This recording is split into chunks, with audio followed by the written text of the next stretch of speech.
ಗಾಂಧಿ ಕೊಟ್ಟಂತ ಅಹಿಂಸಾ ಮಾರ್ಗದಲ್ಲಿ ಈ ದೇಶವನ್ನು ಮುನ್ನಡೆಸಬೇಕು ಅನ್ನುವಂತ ಕಾರಣಕ್ಕೆ ನಾವು ನಮ್ಮ ಬದುಕನ್ನ ತ್ಯಾಗ ಮಾಡಿ ನಿಂತಿರುವಂತದ್ದು. ಅದ್ಭುತ ಶಕ್ತಿ ಏನು ಅಂತ ನಮಗೆ ಗುಜರಾತಲ್ಲಿ ನಡೆದಿದ್ದು ನಮ್ಗೆ ಗೊತ್ತಾಯಿತು. ಅವ್ರು ಸತ್ತಿರುವಂಥ ಒಂದು ದೇಹ ಮಾತ್ರ ಅಲ್ಲಿ ಬಿದ್ದಿದೆ.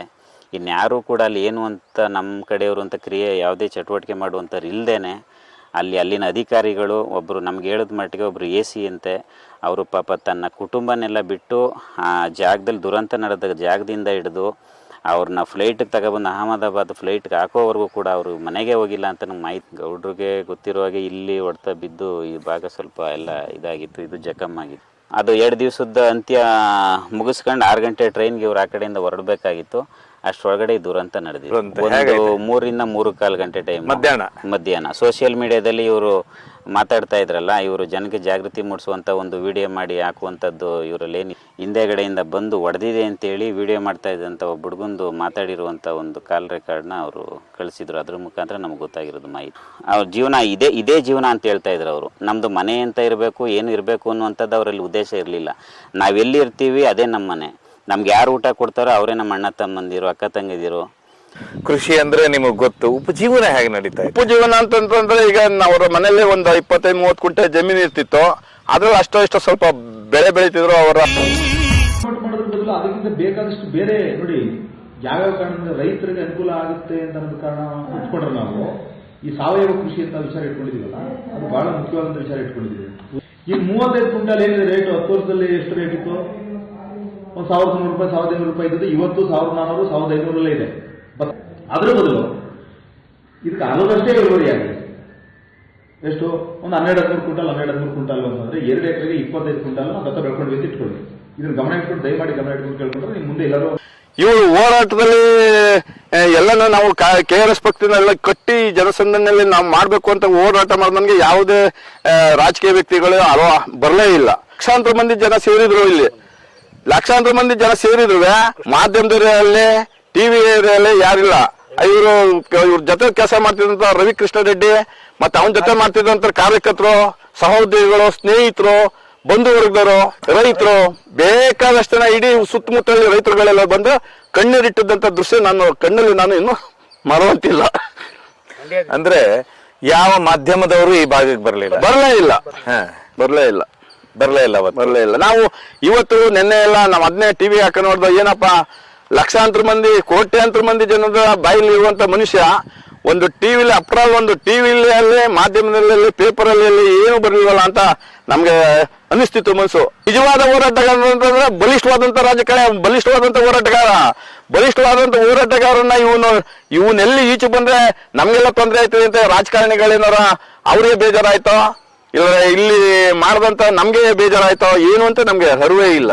ಒಂದು ಉನ್ನತ ಹುದ್ದೆಯಲ್ಲಿದ್ದಂತವ್ರು ಬಿಟ್ಟು ಹೋರಾಟಗಾರ ಆದಾಗ ಅದನ್ನ ನಿಜವಾಗೂ ಸರ್ಕಾರ ಅವ್ರಿಗೊಂದು ನುಡಿ ನಮನ ಸಲ್ಲಿಸಬೇಕಾಗಿತ್ತು. ಸತ್ಯ, ಸರ್ಕಾರ ಮಾಡ್ಬೇಕಾಯ್ತು. ಅವರು ಈ ರಾಜ್ಯದವರಾಗಿ ಯಾವುದೋ ರಾಜ್ಯದಲ್ಲಿ ಬಲಿಯಾಗ್ತಾರೆ, ಹೋರಾಟದಲ್ಲಿ ಬಲಿಯಾಗ್ತಾರೆ. ನಿಮ್ಗೆ ಅವತ್ತು ಯಾರು ಏನು ಮಾತಾಡ್ಲಿಲ್ಲ? ಯಾರು ಏನು ಇಲ್ಲ ಸರ್, ಯಾರು ಏನು ಮಾತಾಡ್ಲಿಲ್ಲ. ಜಿಲ್ಲಾಡಳಿತದಿಂದನೂ ಒಂದು ಫೋನ್ ಬರ್ಲಿಲ್ಲ, ಏನಿಲ್ಲ. ಈಗ ನಿಮಗೆ ಏನ್ ಅನ್ಸುತ್ತೆ ನೋಡಿದಾಗ, ನೀವೊಬ್ರು ಅವ್ರನ್ನ ನೋಡಿದಾಗ ನೆನ್ಸಿದಾಗ ಏನ್ ಅನ್ಸುತ್ತೆ? ಅವರು ಈ ಜಗತ್ತಲ್ಲಿ ಮಾಡ್ಬೇಕಾದಂತ ಕೆಲಸ ಈಗ ನಮ್ಮ ಕರ್ನಾಟಕದಲ್ಲಿ ಎಲ್ಲ ಇಡೀ ಇಂಡಿಯಾದಲ್ಲಿ, ಇಡೀ ದಾವಣಗೆರೆ, ಶಿವಮೊಗ್ಗ, ಹಾಸನ ಸುತ್ತಮುತ್ತ ರಾಜ್ಯಗಳಿಗೆಲ್ಲ ಹೋಗಿ ಇವನು ಜನಸಂದಣೆ ಮಾಡಿ ಅವರ ಕಷ್ಟ ಸುಖಗಳನ್ನ ಚಾಮರಾಜನಗರದಿಂದ ಬೀದರ್ವರೆಗೂ ಅವರ ಜನರ ಕಷ್ಟ ಸುಖ ತಿಳಿದು ಅವ್ರಿಗೆ ಸ್ಪಂದಿಸೋಣ. ಆಯಾ ತಾಲೂಕ್ ಆಫೀಸ್ಗೆ ಹೋಗಿ ಬಡವರು ಏನ್ ಕೆಲಸ ಮಾಡ್ತಾ ಇದ್ರು, ಅವ್ರಿಗೆ ಏನ್ ಕೆಲಸ ಮಾಡಿಲ್ಲ ಅಂತ ತಾಲೂಕು ಸಬ್ ರಿಜಿಸ್ಟರ್ಗೆ ಹೋಗಿ ಯಾಕೆ ಇವ್ರು ಮಾಡ್ಕೊಡ್ಲಿಲ್ಲ ಅಂತ ಕೇಳೋ ದಿನಗಳು ಹವೆ. ನಾವು ನೋಡಿದೀವಿ ಅವ್ನು ಮಾಡಿರೋದು ದಿನವ. ಮತ್ತೆ ಅಲ್ಲಿ ಬಂದಿದ್ದಂತ ಜನನೂ ಹೇಳಿದ್ರು ನಮ್ಗೆಲ್ಲ ಹಿಂಗೆ ಕೆಲಸಗಳು ನಿಂತೋಗಿದ ಕಣಪ್ಪ, ಅವರೇ ಬಂದು ಮಾಡ್ಕೊಟ್ರು. ನೆನ್ನೆ ಯಾರೋ ಒಬ್ರು ಬಂದು ಪಾಪ ವಯಸ್ಸಾದಂತವ್ರು ಅಜ್ಜಿ ಹೇಳ್ಕೊಂಡು ನೆನ್ನೆನೆ ಹೇಳಿದ್ರು, ಮನೇಲಿ ಬಂದು ಅವರು ಹತ್ಕೊಂಡು. ಈ ನಮ್ಮ ದೇಶದಲ್ಲಿ ಇಂಥವ್ರೊಬ್ರು ನಾವು ಕಳ್ಕೊಂಡ್ಮಲ್ಲ ಅನ್ನೋದು ಒಂದು ಕಡೆ ಆದ್ರೆ, ಇನ್ನೊಂದು ಕಡೆ ತಮ್ಮ ಮಕ್ಕಳಿಗೆ ಮತ್ತೆ ಅವರ ವಯಸ್ಸಾದಂತ ತಾಯಿಗೆ ಮತ್ತೆ ವಯಸ್ಸಾದಂಥವ್ರು ನಾವೆಲ್ಲ ಅಂತಂದಿರ್ಗೆ ಯಾವುದೇ ಮಾಹಿತಿ ಬೆಳಿಗ್ಗೆ ಎದ್ದು ಹೋದ್ರೆ ಅವನ್ನ ಇಲ್ಲಿದ್ದೀನಿ ಕರ್ರೆ ಅನ್ನೋದಷ್ಟು ಅಲ್ದ ಏನು ಹೇಳ್ತಿರಲಿಲ್ಲ. ಮತ್ತೆ ನಾವು ಹಿಂಗೆ ಮಾಡಬೇಕು, ಬದುಕಬೇಕು, ನಮ್ಮ ಮಕ್ಕಳಿಗೋಸ್ಕರ ನಾನು ದುಡಿದು ಏನಾರು ಒಂದು ಈಗ ಎಲ್ಲರಿಗೂ ಆಸೆ ಆಕಾಂಕ್ಷೆ ಇದ್ರೆ ನಾವು ಇಷ್ಟಂತ ಮನೆ ಕಟ್ಟಬೇಕು, ಇಂಥ ಒಡವೆಗಳು ಮಾಡಿಸ್ಬೇಕು, ಇಂಥ ಜಮೀನು ತಗೋಬೇಕು, ಇಂಥದ್ದೊಂದು ಹೈಲೈಟ್ ಕಾರಲ್ಲಿ ಓಡಾಡಬೇಕು, ಅನ್ನೋದು ಎಲ್ಲರ ಕನಸಲ್ಲಿ ಇರ್ತದೆ. ಆದ್ರೆ ಯಾವುದೇ ಅವನು ಯಾವುದೇ ಹೈಲೈಟ್ ಕಾರ್ಯಾಲಯ ನಾ ಹಿಂಗಿರ್ಬೇಕು ಅಂತ ಹೇಳಿ, ಇಂಥ ಬಟ್ಟೆ ಹಾಕಬೇಕು ಅಂತ ಹೇಳಿ, ಇಂಥ ಸರ ಹಾಕಬೇಕು ಅಂತ ಹೇಳಿ, ನಾವ್ ಹಿಂಗಿರ್ಬೇಕು ಅಂತ ಹೇಳಿ ಏನಿಲ್ಲ. ಸಾಮಾನ್ಯವಾದಂತ ಒಂದು ಬಸ್ ಬರ್ತಿದ್ರು, ಬಸ್ಸಲ್ಲಿ ಹೋಗ್ತಿದ್ರು, ಯಾವ್ದೋ ಸಾಮಾನ್ಯವಾದಂತ ಒಂದು ಆಟೋದಾಗ ಬರ್ತಿದ್ರು, ಯಾವ್ದು ಸಿಕ್ಕಿಲ್ಲ ಅಂದ್ರೆ ಯಾವ್ದಾರ ಒಬ್ಬ ಬಡ ರೈತರು ಕಂಡು ಬನ್ನಿ ಗೌಡ್ರ ಗಾಡಿಲಿ ಹೋಗ್ಬಂತಂದ್ರೆ ಗಾಡಿಲೇ ಬಂದು ಬರ್ತಿದ್ರು. ಹಿಂಗೆ ಇಲ್ಲ, ಏನು ಸಿಕ್ಕಿಲ್ಲ ಅಂದ್ರೆ ನಡ್ಕೊಂಡೇ ಹೋಯ್ತಿದ್ರು. ಇದು ಅವ್ರ ಜೀವನ ಶೈಲಿ ಇವ್ರ ಜೀವನ ಶೈಲಿ. ಮತ್ತೆ ಆ ಜೀವನ ಶೈಲಿಯಲ್ಲಿ ಅವ್ರು ಏನಪ್ಪಾ ಅಂತಂದ್ರೆ ಊಟ ನಾವು ಇಂಥದ್ದೇ ಊಟ ಮಾಡ್ಬೇಕು ಅಂತ ಏನು ಇರ್ಲಿಲ್ಲ. ಮನೆಯಲ್ಲಿ ಯಾರು ಬಡವರು ರೈತರು ಕರೆದ್ರು ಪ್ರೀತಿಯಿಂದ ಹೋಗಿ ಅವ್ರ ಮನೆ ಊಟ ಮಾಡಿ, ಅವ್ರಿಗೆಲ್ಕ ಕಷ್ಟ ಮನುಷ್ಯನಿಗೆ ಇದ್ದೇ ಇರ್ತದೆ. ರೈತರು ಆತ್ಮಹತ್ಯೆ ಮಾಡ್ಕೊಂಡಾಗ ಹೋಗಿ ಅವ್ರ ಮನೆಗೆ ಹೇಳಿದಾನೆ, ದಯವಿಟ್ಟು ಯಾರು ಯಾವ್ದು ಕೆಲಸ ಮಾಡ್ಕೋಬೇಡಿ. ಈಗ ನಮ್ಗೆ ಹೇಳ್ತಿದ್ದ, ಬೆಳೆ ಹೋಗ್ಬಿಡ್ತು, ನಮ್ ಕಾಸಿಲ್ಲ, ನಮ್ಗೆ ಬಟ್ಟೆ ಇಲ್ಲ, ನಮ್ಮ ಮಕ್ಳಿಗೆ ಅದ್ ಹೆಂಗಾಯ್ತು ಹಿಂಗಾಯ್ತು ಅಂತಂದ್ರೆ ತೊಳೆ ಕೆಲ್ಸಬೇಡಿ ಕನ್ಯ, ಎಲ್ಲರಿಗೂ ಭಗವಂತವನೇ, ಭಗವಂತದಿಂದ ನಾವೆಲ್ಲ ನಡಿಬೇಕು, ನಮ್ ಅದಿಲ್ಲ ಇದಿಲ್ಲ ಅನ್ಕೋಬಾರ್ದು, ಇರುದ ನಾವು ಪ್ರೀತಿಯಿಂದ ಅದೇ ದೊಡ್ಡದು ಅಂತ ನಾವು ಬದುಕಬೇಕು ಅಂತ ದೇವರು ಹುಟ್ಟಿಸಿದ ದೇವ್ರು ಹುಲ್ ತಿನ್ಸೋದಿಲ್ಲ, ಅನ್ನಕ್ಕೆ ಒಂದು ತುತ್ತಿಗೆ ಇದು ಮಾಡ್ತಾನ ಅನ್ನುವಂಥದ್ದು ಅವ್ರ ದಯೆ ಆಗಿತ್ತು. ಕೊನೆಯದಾಗಿ ಉಪಜೀವನಕ್ಕೆ ಏನ್ ಮಾಡ್ತಾ ಇದ್ರು? ಯಾಕಂತ ಹೇಳಿದ್ರೆ ಹುದ್ದೆಯಲ್ಲಿದ್ರು, ಬಿಟ್ರು. ಅವ್ರ ಹತ್ರ ನೀವ್ ಹೇಳ್ತೀರ ಒಂದು 30 ಗುಂಟೆ ಜಮೀನ್ ಅಷ್ಟೇ ಇತ್ತು, ಕೃಷಿ ಅಂದ್ರೆ ನಿಮಗ್ ಗೊತ್ತು. ಉಪಜೀವನ ಹೇಗೆ ನಡೀತಾ ಇತ್ತು? ಉಪಜೀವನ ಅಂತಂದ್ರೆ ಈಗ ಅವ್ರ ಮನೇಲಿ ಒಂದು 25-30 ಗುಂಟೆ ಜಮೀನ್ ಇರ್ತಿತ್ತು. ಅದ್ರಲ್ಲಿ ಅಷ್ಟೋ ಸ್ವಲ್ಪ ಬೆಳೆ ಬೆಳಿತಿದ್ರು. ಅವರ ಅಕ್ಕನ ಮಗ ಒಬ್ಬ ಅವ್ರ ಮನೆ ಕಟ್ತಿದ್ರು. ಮತ್ತೆ ಅವರ ಹೆಂಡತಿ ಒಬ್ರು ಕ್ಲಾಸ್ ಟೀಚರು, ವಿದ್ಯಾವಂತರಾದ್ರಿಂದ ಅವ್ರ ಮಕ್ಕಳವರು ಸ್ವಲ್ಪ ಇವನ್ ಎಲ್ಲೇ ಹೋದ್ರು ಎಲ್ಲೇ ಬಂದ್ರು ಅವರು ನಮ್ಮ ಮಕ್ಕಳಿಗೋಸ್ಕರ ನಾ ಮಾಡ್ತಾನೆ ಅಂತ ಅವ್ರಿಗೂ ಇರ್ಲಿಲ್ಲ, ಇವ್ರಿಗೂ ಇಲ್ಲ. ಮತ್ತೆ ಅವ್ರ ಮಕ್ಕಳು ಅವ್ರ ವಿದ್ಯಾಭ್ಯಾಸಕ್ಕೆ ಅವ್ರಿಗೇನೋ ಅಷ್ಟೋ ಸಂಬಳ ಬರ್ತಿತ್ತು, ಅದ್ರಲ್ಲಿ ಅವರ ಮೇಂಟೈನ್ ಮಾಡ್ಕೊಂಡು ಓದಿಸ್ತಾ ಇದ್ರು. ಮತ್ತೆ ಇನ್ನೊಂದೇನಪ್ಪಾ ಅಂತಂದ್ರೆ ಅವನಿಗೆ ಇಂಥ ಸ್ಕೂಲಲ್ಲಿ ಓದಿಸ್ಬೇಕು, ಇಂಥ ಹಿಂಗೆ ಮಾಡ್ಬೇಕು ಅಂತ ಅವನೇನೇನು ಇರ್ಲಿಲ್ಲ. ಅವ್ರು ಸ್ವತಃ ಸರ್ಕಾರಿ ಸ್ಕೂಲಲ್ಲಿ ಓದಿದ್ರು. ಅವ್ರು ನಮ್ಮ ಸರ್ಕಾರಿ ಸ್ಕೂಲಲ್ಲಿ ಓದಿದ್ರು, ನಮ್ಗೆ ಯಾರು ಕೊಟ್ಟಿಲ್ಲ, ನಮ್ಗೆ ಕಷ್ಟಪಟ್ಟು ಓದಿದ್ರು, ಹಂಗೆ ಅವರು ಓದ್ಲಿ ಅನ್ನೋದು ಭಾವನೆ ಅವರಲ್ಲಿತ್ತು. ವಿಸ್ಕಂಠೇಗೌಡ ಅಂದ್ಬಿಟ್ಟು ಅವರ ದೊಡ್ಡಪ್ಪನ ಮಗ. ನಾನು ಒಂದೇ ಜೊತೆಲಿ ಮಲಗಿಸ್ಕೊಂಡು ನಾನು ದಿನನಿತ್ಯ ಅವನ ಒಳನಾಡಿಯಾಗಿ ಸಣ್ಣ ಪಾಪುವಿಂದ ನಾನೇ ಜಾಸ್ತಿ ಅವನಿಗೆ ಮಾಹಿತಿಗಳು, ತಿಳುವಳಿಕೆಗಳು, ಹಿಂಗ್ ಓದ್ಬೇಕು, ನಾಳೆ ಒಳ್ಳೆ ವಿದ್ಯಾವಂತ ಆಯ್ತು ಅನ್ನೋದು ನನಗೆ 190 ಇತ್ತು. ಹಂಗೆ ಕೆಲಸನೂ ಸಿಕ್ಕಿತ್ತು, ಕೆಲಸನೂ ಇತ್ತು.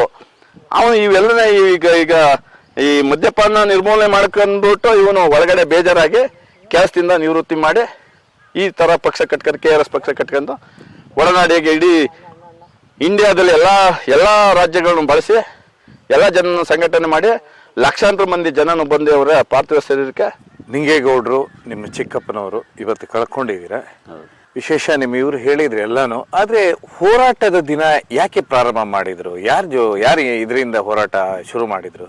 ಸರ್, ಅವರು ಸಣ್ಣದ್ರಿಂದ ಅವ್ರಿಗೆ ವಿವೇಕಾನಂದ ಮತ್ತು ಕುವೆಂಪು ಅಂದರೆ ತುಂಬ ಇಷ್ಟ. ಅವರ ಹಾದಿನಲ್ಲಿ ನಡ್ಕೊಂಡು ಬಂದಂಥವ್ರು. DK ರವಿ ಅವ್ರದ್ದು ಯಾವಾಗ ಸಾವಾಯಿತು, ಈ ವ್ಯವಸ್ಥೆ ಸರಿ ಇಲ್ಲ ಅಂತ ಹೇಳ್ತಾ ಇದ್ವಿ. ಸರಿಯಾದ ರೀತಿಯಲ್ಲಿ ಕೆಲಸ ಮಾಡ್ಕೊಂಡು ಹೋಗುವಂಥ ಅಧಿಕಾರಿಗಳಿಗೂ ಕೂಡ ಇಲ್ಲಿ ಸರಿಯಾದ ವ್ಯವಸ್ಥೆ ಇಲ್ಲ, ಸೇಫ್ಟಿ ಇಲ್ಲ. ಈ ಸರ್ಕಾರದಲ್ಲಿ ಆಗ್ಬೋದು, ಈ ವ್ಯವಸ್ಥೆನಲ್ಲೇ ಆಗ್ಬೋದು, ಸರಿ ಇಲ್ಲ ಅಂತ ಗೊತ್ತಾದಾಗ ಅವರು ಆ ಕೆಲಸವೇ ಬೇಡ ನಮಗೆ ಇದು ಅಂತೇಳಿ ಅವರ ಕೆಲಸನ ಅಲ್ಲಿಂದನೇ ಯೂನಿಫಾರ್ಮ್ ಹಾಕಿದ್ದಂಗೆ ಅವರು ಅಲ್ಲಿಂದ ಅವರ ಹೋರಾಟ ಶುರುವಾಗಿದ್ದು. ಹೋರಾಟದಲ್ಲಿ ಫಸ್ಟಿಗೆ ಅವ್ರು KRS ಪಕ್ಷದಲ್ಲಿ ಇರೋದಿಲ್ಲ. KRS ಪಕ್ಷದಲ್ಲಿ ಇರೋದಿಲ್ಲ. ಏನ್ ಮಾಡಿ ಹೋರಾಟ ಹೇಗೆ ಶುರು ಮಾಡ್ತಾರೆ? ಅದೇ DK ರವಿ ಅವರು ಇದರಿಂದ ಶುರುವಾಗಿದ್ದು, ಈ ವ್ಯವಸ್ಥೆ ಸರಿ ಇಲ್ಲ ಅಂತೇಳಿ ಶುರುವಾಗಿದ್ದು. ನಂತರ ಬಸವ ಕಲ್ಯಾಣದಿಂದ ಬೆಂಗಳೂರಿಗೆ ಪಾದಯಾತ್ರೆ ಮಾಡಿದ್ರು. ಅವ್ರ ಜೊತೆಲಿ ನಾವು ಕೂಡ ಜೊತೆಯಲ್ಲಿ ಭಾಗಿಯಾದ್ವಿ. ಆವಾಗ ಮದ್ಯ ನಿಷೇಧ ಆಗಬೇಕು ರಾಜ್ಯದಲ್ಲಿ ಅಂತೇಳಿ ಅಲ್ಲಿಂದ ಪಾದಯಾತ್ರೆ ಬಂದ್ವಿ. ಅದಾದಮೇಲೆ ನಂತರ ಪುನಃ ಹೋರಾಟಗಳು, ಈ ಭ್ರಷ್ಟಾಚಾರ ಇದ್ರ ವಿರುದ್ಧ ಹೋರಾಟ ಮಾಡ್ಕೊಂಡು ಬರ್ತಾ ರವಿಕೃಷ್ಣ ರೆಡ್ಡಿ ಅಂತ ಒಬ್ಬ ಮಹಾನ್ ಅವರು ಕೂಡ ನಾಯಕರು ಸಿಕ್ಕಿದ್ರು. ಆಗ ಇವರು KRS ಪಾರ್ಟಿ ಅಂತೇಳಿ ಅದರಲ್ಲಿ ಜಾಯ್ನ್ ಆದ್ರು. ಮುಂದಕ್ಕೆ ಪಾದಯಾತ್ರೆ ಮಾಡಿದ್ರಲ್ಲ ನೀವು, ಇದರಿಂದ ಎಷ್ಟು ಜನ ಮಾಡಿದ್ರ ನೀವು? ಮದ್ಯದ ವಿರುದ್ಧ ನಮ್ಮ ಗ್ರಾಮದಲ್ಲಿ ಇಲ್ಲಿ ನಿಂತಿರುವಂಥ ಪ್ರವೀಣ್ ಆಗ್ಬೋದು, ಅಥವಾ ಇನ್ನು ಕೆಲವೊಂದು ಮನು ಅಂತ, ಮತ್ತು ಇನ್ನೊಂದು 3-4 ಜನ, ಒಂದು 5-6 ಜನ ಹೋಗಿದ್ವಿ ಅವತ್ತು. ಶುರು ಮಾಡಿದಂಥವ್ರು ಭಾಸ್ಕರ್, ಸುಮಾರು ಜನ, ಒಂದಷ್ಟು ಹುಡುಗರೆಲ್ಲ ಹೋಗಿ, ಪ್ರಕಾಶ್ ಅಂತೇಳಿ. ಅಲ್ಲಿಂದ ಬರ್ತಾ ಜೊತೆಯಲ್ಲಿ ಸ್ವಲ್ಪ ಸ್ನೇಹಿತರುಗಳು ಬಂದರು. ಬರೋಕ್ಕಾಗದಿರುವಂಥ ಕೆಲಸ ಇರುವಂಥ ನಾವು ಅವ್ರ ಜೊತೆಲಿದ್ದಂಥ ಸ್ನೇಹಿತರಾಗ್ಬೋದು, ಅವರೆಲ್ಲರೂ ಕೂಡ. ಮತ್ತು ಕುಟುಂಬದಿಂದನೂ ಒಂದು ಸ್ವಲ್ಪ ಸಹಕಾರ ಸಿಕ್ತು. ಆಯಿತು, ನೀನೇನೋ ಮಾಡ್ತಿದ್ದೀಯ ಮಾಡಪ್ಪ. ಎಲ್ಲಿ ಮಲಗ್ತಾ ಇದ್ರ? ಅದು ಬರುವಾಗ ಮಲಗೋದಕ್ಕೆ ಜನಗಳಲ್ಲೇ ನಾವು ಈ ರೀತಿ ಮಾಡ್ತಿದ್ದೀವಿ ಅಂತ ಹೇಳಿದಾಗ ಕೆಲವು ಸಪೋರ್ಟ್ ಮಾಡುವಂಥವ್ರು, ವಿದ್ಯಾವಂತರು ಇರುವಂಥವ್ರು, ತಿಳಿದಿರುವಂಥವ್ರು ಅಲ್ಲೇ ನಮ್ಗೆ ಆಶ್ರಯ ಕೊಡ್ತಾಯಿದ್ರು, ಊಟ ಕೊಡ್ತಿದ್ರು. ನೀವು ಕೇಳಿದಾಗೆ ಅವ್ರ ಜೀವನ ಇದೇ ಜೀವನ ಅಂತ ಹೇಳ್ತಾ ಇದ್ರು ಅವರು. ನಮ್ಮದು ಮನೆ ಅಂತ ಇರಬೇಕು, ಏನು ಇರಬೇಕು ಅನ್ನುವಂಥದ್ದು ಅವರಲ್ಲಿ ಉದ್ದೇಶ ಇರಲಿಲ್ಲ. ನಾವೆಲ್ಲಿ ಇರ್ತೀವಿ ಅದೇ ನಮ್ಮ ಮನೆ. ನಮ್ಗೆ ಯಾರು ಊಟ ಕೊಡ್ತಾರೋ ಅವರೇ ನಮ್ಮ ಅಣ್ಣ ತಮ್ಮಂದಿರು, ಅಕ್ಕ ತಂಗಿದಿರು. ಯಾರಿಗೂ ಮನೆ ಅಂತ ಬೇಕು ಅನ್ನುವಂಥದ್ದು ಅವರಲ್ಲಿ ಇರಲಿಲ್ಲ. ಜೀವನ ಮಾಡಲಿಕ್ಕೆ ಏನು ಹಣ ಆಸ್ತಿ ಜೋರಾಗಿರಬೇಕು ಅನ್ನೋಂಥದ್ದು ಏನು ಬೇಕಿಲ್ಲ ಅಂತ ಅವ್ರು ಹೇಳ್ತಾಯಿದ್ರು. ಆ ರಾಯತಿನಲ್ಲಿ ಹೋರಾಟ ಶುರುವಾಗಿದ್ದು ಇಲ್ಲಿಗೆ ಬಂದು ಇವತ್ತು ಅಂತ್ಯ ಆಗಿದೆ. ಅಲ್ಲ, ಅಂತ್ಯ ಹೇಗಾಯ್ತು? ಯಾವಾಗ ಹೊರಟ್ರು ಮನೆಯಿಂದ? ನೆನಪಿದೆನಾ? ನೋಡಿದ್ರ? ಹೌದು, ಯಾಕೆಂದ್ರೆ ನಮ್ಮ ಜೊತೆ ದಿನ ಒಡನಾಡಿಲಿ ಇದ್ದಂಥವ್ರು.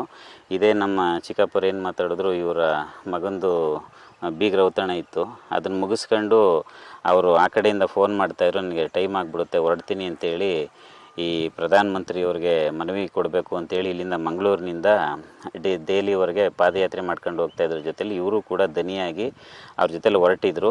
ಆ ಸಂದರ್ಭದಲ್ಲಿ ಪಕ್ಷದ KRS ಪಾರ್ಟಿಯಿಂದ ಇವ್ರನ್ನ ಕಳಿಸ್ಕೊಟ್ಟಿದ್ರು. ಇದಾಗ ಇವರು ಒಂದು ಮನವಿ ಬಂದಿತ್ತು, ಒಳ್ಳೆ ಕೆಲಸ ಅಂತಂದಮೇಲೆ ನಮ್ಮ ಪಕ್ಷ ಅಂತಿಲ್ಲ, ಅವರು ಅಂತಿಲ್ಲ, ಇವರು ಅಂತಿಲ್ಲ ಅನ್ನುವಂಥದ್ದು KRS ಪಾರ್ಟಿಯ ಒಂದು ಮೂಲ ಉದ್ದೇಶ ಕೂಡ ಅವ್ರದ್ದಾಗಿತ್ತು. ಹಂಗಾಗಿ ಅವರು ಯಾರು ಕರೆದ್ರೆ ಏನು ಒಳ್ಳೆಯದ್ರಲ್ಲಿ ನಾವು ಭಾಗಿಯಾಗಬೇಕಾಗಿರೋದು ನಮ್ಮ ಧರ್ಮ ಅಂತೇಳಿ ಇವರು ಹೋಗಿದ್ರು. ಈ ಎಷ್ಟೋ ಹೆಣ್ಮಕ್ಳು ಏನು ಇವತ್ತು ದೌರ್ಜನ್ಯಕ್ಕೆ ಒಳಗಾಗಿದ್ದಾರೆ, ಅವರ ದನಿಯನ್ನು ದೊಡ್ಡದು ಮಾಡಬೇಕು ಮತ್ತು ಎಲ್ಲರಲ್ಲೂ ಒಂದು ಜಾಗೃತಿ ಮೂಡಿಸ್ಬೇಕು. ಪ್ರಧಾನಮಂತ್ರಿಯವರಿಗೆ ಖುದ್ದಾಗಿ ನಾವೆಲ್ಲರೂ ಸೇರಿ ಒಂದು ಮನವಿ ಮಾಡಬೇಕು. ಈ ಶಿಕ್ಷೆ ಅನ್ನುವಂಥದ್ದು ದೀರ್ಘಾವಧಿ ಎಳಿಬಾರ್ದು, ಮತ್ತು ಕಠಿಣವಾದ ಶಿಕ್ಷೆ ಆಗಬೇಕು. ಒಂದು ಭಯ ಅನ್ನುವಂಥದ್ದನ್ನು ತುಂಬ ಒಂದು ಇದರಲ್ಲಿ ಸೃಷ್ಟಿಯಾಗಬೇಕು, ಈ ಥರ ಅತ್ಯಾಚಾರ ಮಾಡುವಂಥವ್ರ ವಿರುದ್ಧವಾಗಿ ಅಂತೇಳಿ ದನಿಯಾಗಬೇಕು ಅಂತೇಳಿ ಪಾದಯಾತ್ರೆ ಹೊರಟಿದ್ರು. ಆ ಸಮಯದಲ್ಲಿ ಈ ದುರಂತ ನಡೆದ. ಅಂದ್ರೆ ಪಾದಯಾತ್ರೆನೇ ಹೋಗ್ತಾ ಇದ್ರು? ಹೌದು. ಎಷ್ಟು ಜನ ಒಟ್ಟು ಸರ್ ಹೋಗ್ತಾ ಇದ್ರು? ಅವರು ನಮಗೆ ಗೊತ್ತಿರೋ ಹಾಗೆ ಒಂದು 5 ಜನ ಮಾತ್ರ ಇದ್ರು, 5 ರಿಂದ 6 ಜನ ಮಾತ್ರ ಇದ್ದಿದ್ದಲ್ಲಿ. ಮಂಗಳೂರಿಂದ ದಿಲ್ಲಿವರೆಗೆ. ಎಷ್ಟು ದಿವಸ ಆಗಿತ್ತಂತ ಈಗ ಹೊರಟು? ನಮಗೆ ಗೊತ್ತಿರೋ ಮಾಹಿತಿ ಪ್ರಕಾರ 54 ದಿವಸ ಆಗಿತ್ತು ಅಂತ ಹೇಳ್ತಾರೆ, ಪೂರ್ತಿ ಮಾಹಿತಿ ಇಲ್ಲ. ನಡ್ಕೊಂಡು ಹೋಗೋದು. ಇವರು ನಾನು ಮಧ್ಯ ಬರ್ತೀನಪ್ಪ ಅಂತೇಳಿ ಒಂದು 2 ದಿವಸ ಆಗಿತ್ತು ಇವರು ಅಲ್ಲಿಗೆ ಜಾಯ್ನ್ ಆಗಿ.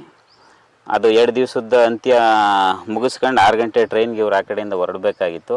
ಅಷ್ಟೊಳಗಡೆ ಈ ದುರಂತ ನಡೆದಿತ್ತು. ಎಷ್ಟು ಗಂಟೆಗೆ ಆಯ್ತಂತ ಈ ದುರಂತ? ಒಂದು 3 ರಿಂದ 3:15 ಗಂಟೆ ಟೈಮ್, ಮಧ್ಯಾಹ್ನ. ಸೋಷಿಯಲ್ ಮೀಡಿಯಾದಲ್ಲಿ ಇವರು ಮಾತಾಡ್ತಾ ಇದ್ರಲ್ಲ, ಇವರು ಜನಕ್ಕೆ ಜಾಗೃತಿ ಮೂಡಿಸುವಂಥ ಒಂದು ವಿಡಿಯೋ ಮಾಡಿ ಹಾಕುವಂಥದ್ದು ಇವರಲ್ಲಿ ಏನಿತ್ತು, ಅದನ್ನು ವಿಡಿಯೋ ಮಾಡಿ ಮಾತಾಡ್ತಾ ಇರುವಂಥ ಸಂದರ್ಭದಲ್ಲಿ ಹಿಂದೆಗಡೆಯಿಂದ ಬಂದು ಹೊಡೆದಿದೆ ಅಂತೇಳಿ ವಿಡಿಯೋ ಮಾಡ್ತಾ ಇದ್ದಂಥ ಒಬ್ಬ ಹುಡುಗಂದು ಮಾತಾಡಿರುವಂಥ ಒಂದು ಕಾಲ್ ರೆಕಾರ್ಡ್ನ ಅವರು ಕಳಿಸಿದ್ರು. ಅದ್ರ ಮುಖಾಂತರ ನಮ್ಗೆ ಗೊತ್ತಾಗಿರೋದು ಮಾಹಿತಿ. ಇವರು ನಡ್ಕೊಂಡು ಹೋಗ್ತಾ ಇದ್ರು ರಸ್ತೆ? ಹೌದು, ನಡ್ಕೊಂಡು ಹೋಗ್ತಾ ಇದ್ದು ಮಧ್ಯೆ ನಿಂತ್ಕೊಂಡು ಅಲ್ಲಿ ಮಾತಾಡ್ತಾ ಇದ್ರು.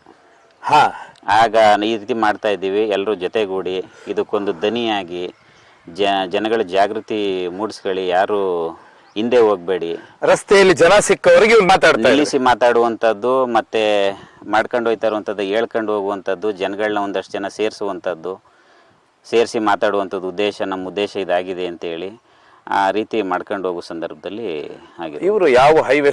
ಅವರು ವಿಡಿಯೋದಲ್ಲಿ ಮಾತಾಡಿದ ಪ್ರಕಾರ ಅಹಮದಾಬಾದಿಂದ ಮಧ್ಯ ಮತ್ತು ಸೂರತ್ರಿಂದ ಹಿಂದೆ ಯಾವುದೋ ಒಂದು ಗೋಜರ್ ಅಂತ ಯಾವುದೋ ಒಂದು ಹಳ್ಳಿ ಆ ಜಾಗದಲ್ಲಿ ಹೈವೇನಲ್ಲಿ ಆಗಿರುವಂಥದ್ದು ದುರ್ಘಟನೆ. ಏನು ಲಾರಿ ಹೊಡೆದಿದ್ದೇನೆ? ಏನಾಯ್ತು? ಏನೋ ಲಾರಿ ಟಿಪ್ಪರ್ ಥರ ಇತ್ತು ಅಂತ ಹೇಳ್ತಾರೆ. ಈಗ ಪಕ್ಷದ ಕಡೆಯಿಂದೆಲ್ಲ ಅಲ್ಲಿಗೆ ಹೋಗ್ಲಿಕ್ಕೆಲ್ಲ ವ್ಯವಸ್ಥೆ ಮಾಡಿದ್ದಾರೆ.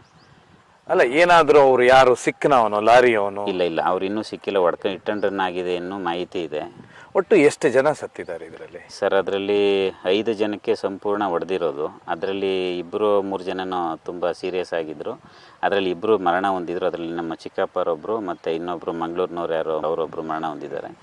ಮತ್ತು ಮಣ್ಣು ಮಾಡೋ ಟೈಮ್ಗೆ ಇನ್ನೊಬ್ಬರು ಮಾರನೇ ದಿನಕ್ಕೆ ಇನ್ನೊಬ್ಬರು ತೀರೋದ್ರು ಅಂತ ಮೆಸೇಜ್ ಬಂತು. ಯಾವೆಲ್ಲ ಭಾಗದಲ್ಲಿ ಹೊಡೆತ ಬಿದ್ದಿತ್ತು ನಿಮಗೆ ಗೌಡ್ರಿಗೆ ಗೊತ್ತಿರೋ ಹಾಗೆ ಇಲ್ಲಿ ಹೊಡೆತ ಬಿದ್ದು ಈ ಭಾಗ ಸ್ವಲ್ಪ ಎಲ್ಲ ಇದಾಗಿತ್ತು, ಇದು ಜಖಮ್ ಆಗಿತ್ತು. ಮತ್ತು ಪೋಸ್ಟ್ಮಾರ್ಟಮ್ ಮಾಡಿರೋದ್ರಿಂದ ಏನು ಬೇರೆ ಏನಾಗಿದೆ ಅನ್ನುವಂಥ ಮಾಹಿತಿ ಅಷ್ಟು ಇರಲಿಲ್ಲ. ಸ್ಪಾಟಲ್ಲಿ ಆಗುತ್ತಾ ಹಾಸ್ಪಿಟ್ಲಲ್ಲಿ ಆಗುತ್ತಾ? ಸ್ಪಾಟಲ್ಲೇ ಆಗಿದೆ ಸರ್. ನಮ್ಗೆ ಗೊತ್ತಿರೋ ಹಾಗೆ ಸ್ಪಾಟಲ್ಲೇ ಆಯಿತು ಅಂತ ಹೇಳ್ತಾರೆ. ಆಮೇಲೆ ಬಾಡಿ ಎಲ್ಲ ಹೇಗೆ ಮತ್ತೆ ತರೋದೆಲ್ಲ ಏನೇನು ಹೇಗಾಯ್ತು? ಯಾಕಂದರೆ ಬೇರೆ ರಾಜ್ಯ ಬೇರೆ. ಹೌದು ಸರ್, ಅದೊಂದು ಅದ್ಭುತ. ಅವರು ನಮ್ಗೆ ಹೇಳ್ತಾ ಇದ್ರು, ಒಳ್ಳೆ ದಾರಿನಲ್ಲಿ ನಡ್ಕೊಂಡು ಹೋದಾಗ ಮನುಷ್ಯ ಮೇಲೊಂದು ಅದ್ಭುತ ಶಕ್ತಿ ಇದೆ, ಆ ದೇವರು ಅನ್ನೋದಕ್ಕಿಂತನೂ ಒಂದು ಶಕ್ತಿ ಇದೆ, ಅದು ನಮ್ಗೆ ಗೊತ್ತಿಲ್ಲದೇ ಒಂದಕ್ಕೊಂದು ಸಂಪರ್ಕ ತುಂಬ ಇದೆ ಕಣ್ರಪ್ಪ ಅಂತ ಹೇಳ್ತಾಯಿದ್ರು. ಆ ಅದ್ಭುತ ಶಕ್ತಿ ಏನು ಅಂತ ನಮಗೆ ಗುಜರಾತಲ್ಲಿ ನಡೆದಿದ್ದು ನಮ್ಗೆ ಗೊತ್ತಾಯಿತು. ಅವ್ರು ಸತ್ತಿರುವಂಥ ಒಂದು ದೇಹ ಮಾತ್ರ ಅಲ್ಲಿ ಬಿದ್ದಿದೆ. ಇನ್ಯಾರೂ ಕೂಡ ಅಲ್ಲಿ ಏನು ಅಂತ ನಮ್ಮ ಕಡೆಯವರು ಅಂತ ಯಾವುದೇ ಚಟುವಟಿಕೆ ಮಾಡುವಂಥವ್ರು ಇಲ್ಲದೇ ಅಲ್ಲಿನ ಅಧಿಕಾರಿಗಳು ಒಬ್ಬರು ನಮ್ಗೆ ಹೇಳಿದ ಮಟ್ಟಿಗೆ ಒಬ್ಬರು AC ಅಂತೆ, ಅವರು ಪಾಪ ತನ್ನ ಕುಟುಂಬನೆಲ್ಲ ಬಿಟ್ಟು ಆ ಜಾಗದಲ್ಲಿ ದುರಂತ ನಡೆದ ಜಾಗದಿಂದ ಹಿಡಿದು ಅವ್ರನ್ನ ಫ್ಲೈಟಿಗೆ ತಗೊಬಂದು ಅಹಮದಾಬಾದ್ ಫ್ಲೈಟ್ಗೆ ಹಾಕೋವರೆಗೂ ಕೂಡ ಅವರು ಮನೆಗೆ ಹೋಗಿಲ್ಲ ಅಂತ ನಮ್ಗೆ ಮಾಹಿತಿ ಕೊಟ್ಟರು. ಮತ್ತು ಬೇರೆ ಮತ್ತು ಅಲ್ಲಿನ ಲೋಕಲ್ಲು ಯಾರೋ ಅವರು ಜಿಗ್ನೇಶ್ ಮೇವಾನಿ ಶಾಸಕರಿದ್ದಾರಲ್ಲ, ಅವರು ಕೂಡ ಮಾಹಿತಿ ಇಲ್ಲಿಂದ ರವಿಕೃಷ್ಣ ರೆಡ್ಡಿ ಅವರು ಪಕ್ಷದಿಂದ ರವಿಕೃಷ್ಣ ರೆಡ್ಡಿ ತುಂಬ ಎಫರ್ಟ್ ಹಾಕಿದ್ದಾರೆ. ಅವ್ರ ಫೋನಲ್ಲೆಲ್ಲ ಮಾತಾಡಿ ಅಧಿಕಾರಿಗಳು ತುಂಬ ಸಹಕರಿಸಿದ್ದಾರೆ. ಮತ್ತು ನಮ್ಮ ಕರ್ನಾಟಕದ ಕೆಲವೊಬ್ಬ ಗೌರ್ಮೆಂಟ್ ಅಧಿಕಾರಿಗಳು ಕೂಡ ತುಂಬ ಸಹಾಯ ಮಾಡಿದ್ದಾರೆ ಅಂತ ಹೇಳಿದ್ರು ಅವರು. ಅವರೆಲ್ಲ ಕೆಲಸದಿಂದ ಅದ್ಭುತವಾಗಿ 24 ಗಂಟೆನಲ್ಲಿ ತಗೊಂಡು ಬಂದು ಮಣ್ಣು ಮಾಡಿದ್ದೀವಿ ಅಂದರೆ ಯಾರೋ ಯಾವುದೋ ರೂಪದ ಸಂಪಾದನೆ ಮಾಡಿರುವಂಥ ಸಾವಿರಾರು ಕೋಟಿ ಇರುವಂಥವ್ರು ಕೂಡ ಇಷ್ಟು ಈಸಿಯಾಗಿ ತಗೊಂಡು ಬಂದು ಮಣ್ಣು ಮಾಡೋಕ್ಕಾಗ್ತಿರ್ಲಿಲ್ಲ. ಅವ್ರು ಹೇಳ್ದಾಗೆ ಒಳ್ಳೆ ದಾರಿಲಿ ನಡ್ಕೊಂಡು ಹೋದ್ರೆ ಗುಜರಾತ್ ಅಧಿಕಾರಿ, ಆ ಗುಜರಾತ್ ಅಧಿಕಾರಿ AC ಯಾರೋ ಅಲ್ಲಿ ಕಲೆಕ್ಟರ್ ಅಂತ ಏನೋ ಅಡಿಷನಲ್ ಕಲೆಕ್ಟರ್ ಅಂತ ಕರೀತಾರಂತೆ, ಅವರು ಪಾಪ ನಿಂತ್ಕೊಂಡು ಮತ್ತು ಯಾರೋ AS ಅಧಿಕಾರಿಗಳೆಲ್ಲರೂ ಸೇರಿ ತುಂಬ ಸಹಾಯ ಮಾಡಿ ನಮಗೆ ಕಳಿಸ್ಕೊಟ್ಟಿದ್ದಾರೆ. ಅವ್ರಿಗೆಲ್ಲ ಸಾಷ್ಟಾಂಗ ನಮಸ್ಕಾರ ನಾವು ಹೇಳ್ತೀವಿ.